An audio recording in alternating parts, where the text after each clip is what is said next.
பரபரப்பான அரசியல் சூழலில் தேமுதிக தலைவர் விஜயகாந்தை மக்கள் நல கூட்டணியர் இன்று சந்திக்க உள்ளதாக தகவல்கள் வெளியாகியுள்ளது.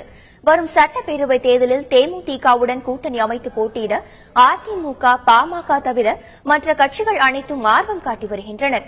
மக்கள் நல கூட்டணிக்கு விஜயகாந்த் வர வேண்டும் என்று வைகோ உள்ளிட்ட அதன் தலைவர்கள் நேரடியாக சந்தித்து கோரிக்கை வைத்தனர்.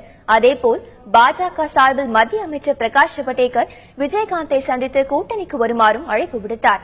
திமுகவை பொறுத்தவரை தேமுதிகவுடன் கூட்டணி அமைவதற்கு அதிகாரப்பூர்வமாக எந்த பேச்சுவார்த்தையும் நடத்தவில்லை. ஆனால் திமுக கூட்டணிக்கு தேமுதிக வரும் என கருணாநிதி நம்பிக்கை தெரிவித்துள்ளார்.